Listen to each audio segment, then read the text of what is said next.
Hey everyone, welcome back to Ancestral Healing. If you're new here, my name is Petra, and on this channel we talk about all things animal-based, keto, carnivore, everything to do with the health benefits and the power of eating meat. In today's video, we're going to talk about dark chocolate. Dark chocolate has become increasingly popular in the last recent years for its potential health benefits. Dark chocolate is made from cocoa solids, which contain compounds that are believed to have positive effects on human health. One of the key compounds found in dark chocolates is flavonoids, which are a type of antioxidant. Antioxidants help protect cells from damage caused by harmful molecules called free radicals. By neutralizing free radicals, antioxidants may help reduce the risk of chronic disease, such as heart disease, stroke, and different types of cancer. So I don't really consume dark chocolate. Here and there, I may have a piece or two, but I've had some really bad experiences with dark chocolate since transitioning to an animal-based diet. It just makes me feel kind of weird mentally. I had a period where I had about 4 dark chocolate squares, and 2 days after that, I literally woke up and felt like I was in a deep, dark depression for a good couple hours. And I know it was from the dark chocolate.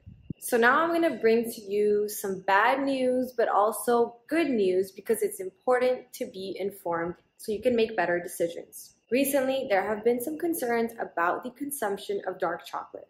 In December of 2022, Consumer Reports conducted a study on dark chocolate and found that some very popular brands that you and I know contained elevated levels of lead and cadmium.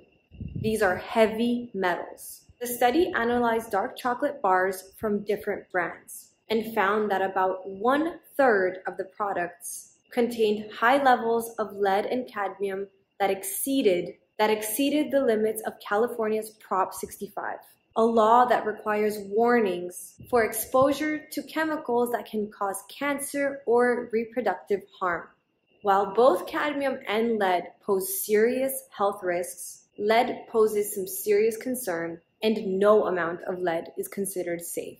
This study sparked a lot of concern. I was seeing everyone post about it on Instagram, and actually I'm a little late in the game talking about it, but it came to my mind the other day, and I thought that it was still relevant to bring to your attention today in case you haven't heard about this specific study.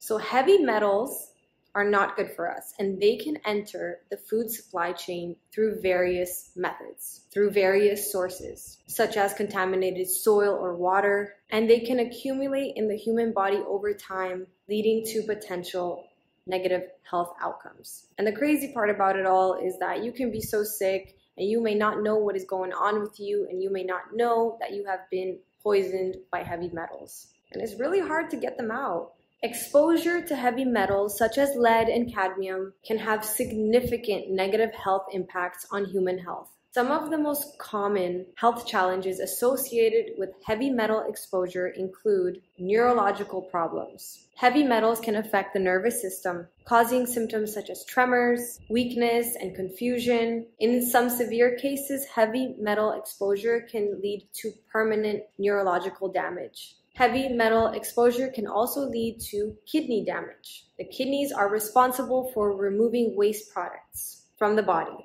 and heavy metals can accumulate in the kidneys and cause severe damage over time, which can lead to kidney disease, impaired kidney function. Exposure to heavy metals can also lead to anemia. Lead can interfere with the production of red blood cells, therefore causing anemia. And then another one that's huge when you've been exposed to a lot of heavy metals is reproductive issues. Heavy metals can interfere with fertility and even cause birth defects.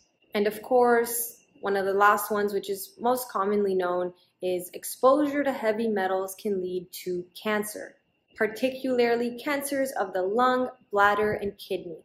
So some of the popular brands that were studied in this experiment were Tony's, Lily's, Godivas, Lindt. I used to eat so much Lindt chocolate. I thought I was being healthy, and it's so expensive. Makes me sick.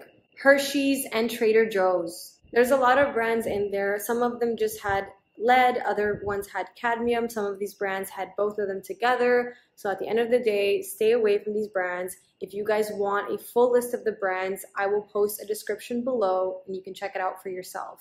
So I don't want to create these videos to ignite fear and make you scared of dark chocolate.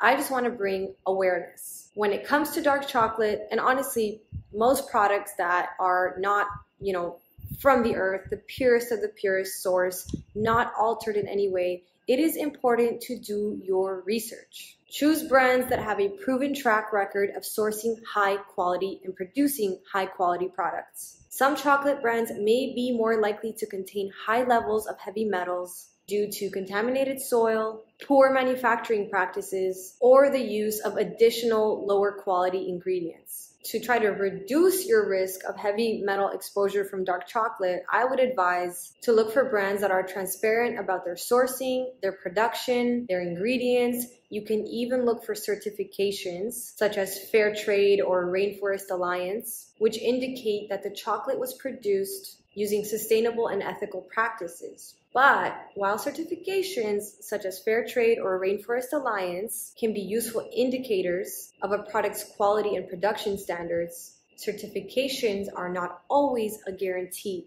Certifications are not always a guarantee of a product's safety or quality. Actually, in some cases, certifications can be used as marketing tools without providing any meaningful assurance of the product's quality. So it's a bit tricky to navigate. I would say the best thing to do if you really want to eat dark chocolate is to seek out independent reviews and evaluations from reliable sources. Try to contact them, ask questions. If they're not hiding anything, they will answer and present you with the information. In addition to researching the brand and its certifications, you can also look or ask for additional information regarding the type of cocoa used, the percentage of cocoa in the chocolate, and the presence of other ingredients that may have an impact on the quality of the overall product. I'm finding a very common theme here in my last videos is packaging, labeling, and I'm learning a lot about it, and I hope you guys are too. The onus is really on us as consumers. Where we give our money really indicates who we are supporting. So I hope this video was helpful to you. It definitely was for me to kind of sit down and research and learn about heavy metals and how they impact us. I think that I can definitely try to source really good dark chocolate if I'm in the mood for it. I live in a country where cocoa is quite abundant, so it wouldn't be too hard to find something that is more pure than your traditional Lindt or Trader Joe's brand, but who really knows at the end of the day?